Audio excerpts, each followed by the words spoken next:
એનું નિવારણ, એનું સમાધાન કરવું જરૂરી છે દીકરા. દુઃખ હોય તો આવું મારી પાસે હાથ મેકીશ મટી જશે, પણ ગેરંટી નહીં દીકરા કે કેટલા કેટલા સમય સુધી અરે હારું રે, કેટલા સમય પછી એવું ને એવું થઈ જાય એની કોઈ ગેરંટી નહીં. પણ દુઃખ પડવાનું કારણ જોડશો પટેલ, દુઃખ પડવાનું કારણ જોડશો. અને દુઃખ પડ્યું કે કયા કારણોસર પડ્યું? કોઈ દેવના કારણે પડ્યું, કશું કોઈ કર્મોના કોઈ ગુના થયા છે, આપણાથી કોઈ પાપ થયું કે આપણા ઘેર આવું દુઃખ આવ્યું? એ ગોતી અને પછી સોલ્યુશન પર સમાધાન કરીશો ને પટેલ, તો તમારી પેઢી દુઃખ એ દુઃખ ફરીવાર ગોતો નહીં. મારે આવું મેરડી માતા કહું છું દીકરા. મારો એક શબ્દ કે પગની અંદર કોટો વાગે હોય અને કોટો ભાગનો કોટો પગની અંદર કદાચ છૂટી ગયો હોય ને અંદર અરે રે પટેલ અંદર ગોખાઈ રહ્યો હોય, અડધો કોટો અંદર રહી ગયો હોય અને એ કોટો અંદર હોય ને તમારા પગમાં દુખાવો હોય, અસંખ્ય દુખાવો, અને એ કોટાને કાઢ્યા વગર તમે દવાખાનામાં દવા કરાવો તો દુખાવો મટે ખરો? હા મટે દીકરા. ગોળી ખાવ એટલી વાર કરંટ ને એટલી વાર મટી જાય, પણ પછી હતું ને.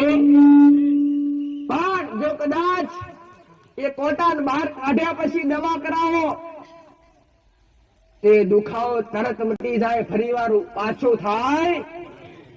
તો આ શબ્દ ઓળખજો મારો દીકરા.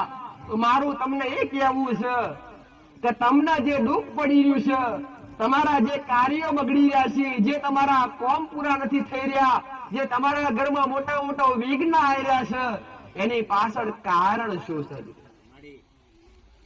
પટેલ? કોઈ એવું વસ્તુ હોતું નથી કે જેનું સમાધાન ના હોય. સંસારની અંદર, સમસ્ત સંસારની અંદર કોઈ એવું દુઃખ નથી કે એનું સમાધાન ના હોય. કોઈ એવો મોટો ઝઘડો નથી કે એનું સમાધાન ના હોય. કોઈ એવી મોટી વાત પટેલ કે એનું સમાધાન ના હોય. દરેક વસ્તુ પાછળ ભગવાને સમાધાન, મારા પરમાત્માએ સમાધાન મૂક્યું છે ને મૂક્યું છે, પણ કરતા આવડવું જોઈએ દીકરા. બસ એટલે જ તમે ભટક્યા છો દીકરા. એટલે આ તમારો દુનિયાએ લાભ ઉઠાયો, જ્યાં ફર્યા, કેટલા એના ઘર બરબાદ થઈ ગયા, કેટલા એના ઘર ખાલી થઈ ગયા. મેં માતાએ કદી કોઈને ઓગરી કરી પટેલ, અને કોઈને કદી ગુનેગાર ઠેરાયા નથી કે ફળનો માણસ ખરાબ કે ફળનો ભૂવો ખરાબ. પણ હું માતા એટલું જ કહીશ દીકરા કે